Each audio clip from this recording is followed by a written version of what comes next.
Mis queridos estudiantes, sean ustedes bienvenidos a la clase del día de hoy.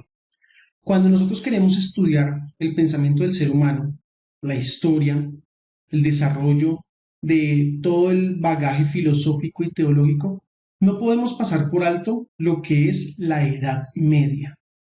La Edad Media, por muchos vista como el oscurantismo, pero por otros también vista como un tiempo en el que se desarrolló conocimiento. Sobre todo se desarrolló lo que llamamos filosofía, a la que se le atañe la razón, y teología a la que se le atañe la fe.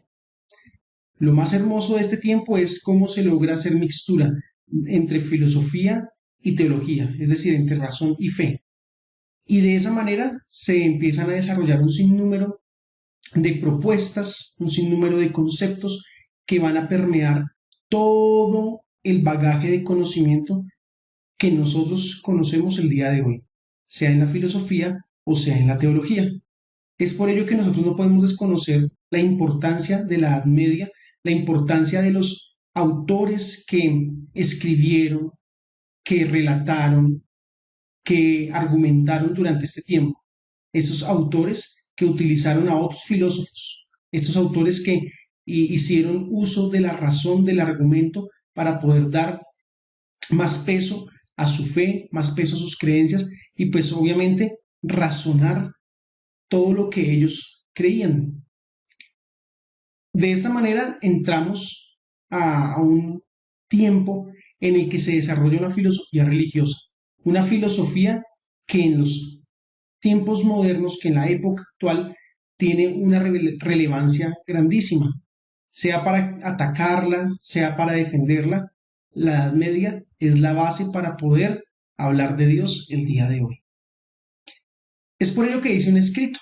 Este escrito que he titulado Edad Media, el desarrollo de una filosofía religiosa. Y voy a tratar de hacer de este escrito, poner en juego, mostrarles a ustedes el desarrollo de filosofías tales como la teología en el cristianismo, pero también la teología o la falsafa, la filosofía en el Islam. ¿Listo?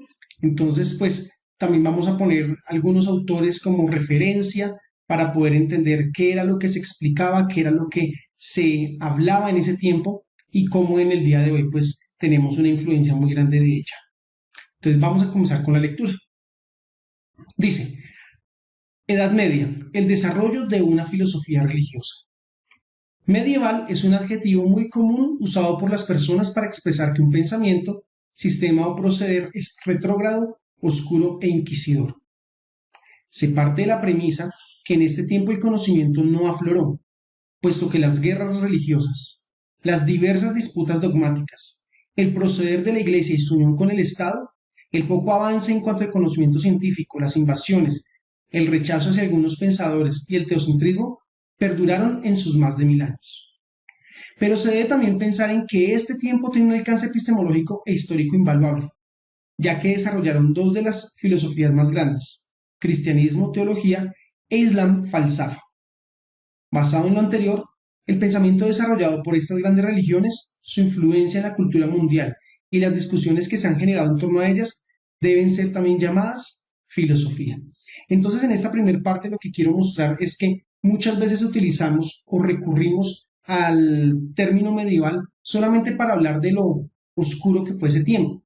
Desde otras perspectivas, desde una filosofía histórica crítica, podemos entender que este tiempo no es tan oscuro como nos lo han presentado, ¿cierto? Es un tiempo en el que se desarrolla conocimiento, es un tiempo en el que muchos monjes, en el que muchas subjetividades se preocuparon por el estudio de la naturaleza, se preocuparon por el estudio del pensamiento, se preocuparon por el estudio de la realidad, se preocuparon por el estudio de lo que es Dios y en esta manera se desarrolló la teología.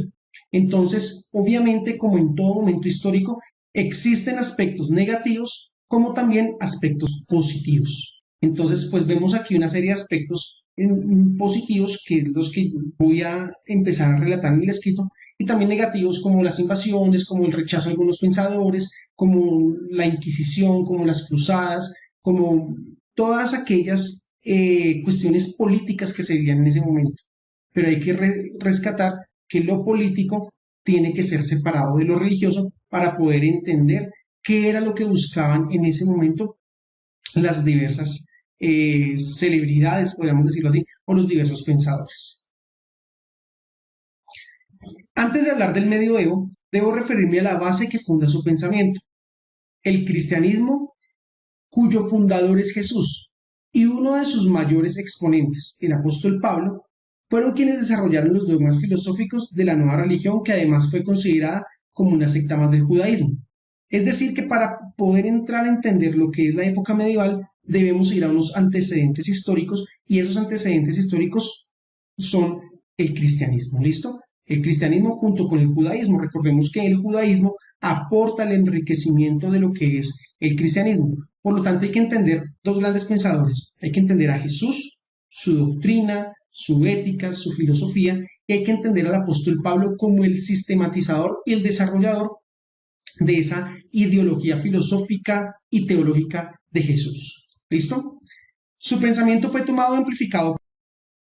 Ellos lo que hicieron fue tomar el pensamiento de los discípulos, amplifican este pensamiento, lo explican, lo desarrollan con el fin de poder hacer más entendible pues la teología. A esta época se le llamó patrística, ya que muchos pensadores retomaron parte del pensamiento antiguo clásico y lo transformaron. Entonces, ¿esto qué quiere decir? Pues la patrística es también el tiempo en el que se toman no solamente el pensamiento de los apóstoles, de los discípulos de Jesús, sino que además también se retoman a otros filósofos. En este caso, pues Platón es muy conocido en esa época, nace un neoplatonismo, es decir, una forma renovada del platonismo, y pues tiene una influencia muy fuerte durante el tiempo de la patrística. ¿Listo?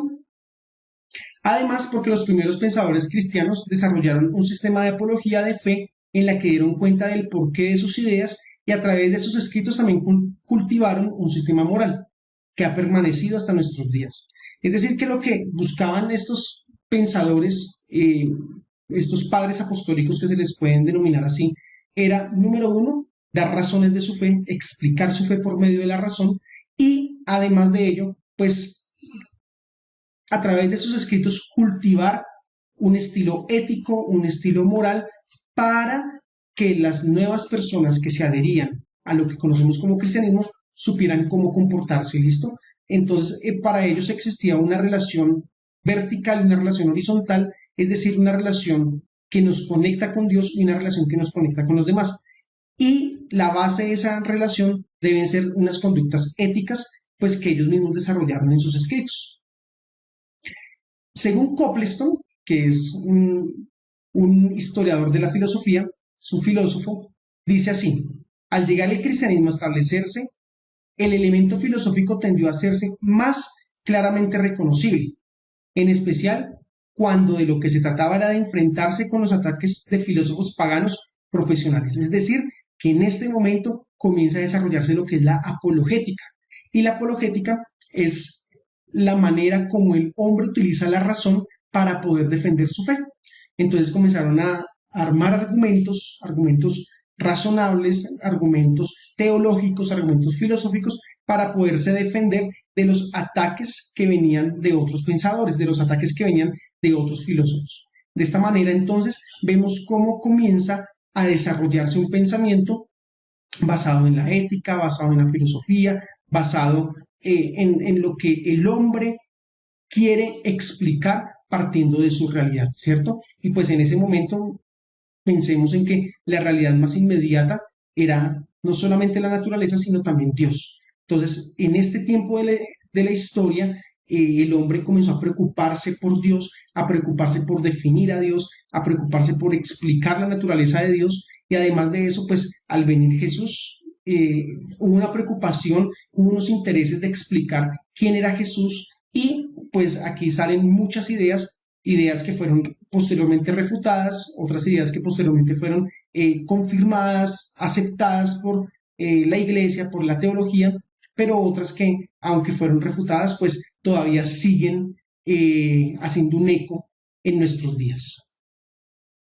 Dado lo anterior, la patrística es un periodo de transición en el que se fundamentan las bases de la fe cristiana. Es el preciso momento en el que muchos filósofos son tomados como referencia para desarrollar el pensamiento cristiano, pero también donde se rechazan muchos de ellos porque solo se reconoce como verdadero pensamiento lo que esta religión dice. Los demás pensamientos son llamados paganos. Pagano es todo aquello que no está acorde a la doctrina cristiana. ¿Listo? Les cabe resaltar que este pensamiento pagano sirvió de base para explicar muchos de los dogmas cristianos. Entonces, era necesario que el pensamiento pagano surgiera, era necesario que muchos otros autores también criticaran o refutaran el pensamiento cristiano para que los padres apostólicos, para que los encargados de establecer la doctrina de la iglesia pues se pusieran las pilas y comenzaran a desarrollar pensamiento, ¿listo? Comenzaran a desarrollar argumentos a favor de sus ideologías y en contra de las ideologías paganas, ¿cierto? Esto pues hace que ellos utilicen las escrituras, que utilicen los comentarios de otros padres apostólicos, que ellos desarrollen una serie de doctrinas para poder explicar el por qué están de acuerdo o el por qué no están de acuerdo con ciertos postulados. A esto pues se le va a llamar desarrollo del pensamiento. Entonces, para continuar con esta discusión, nos veremos la siguiente clase. Dios los bendiga.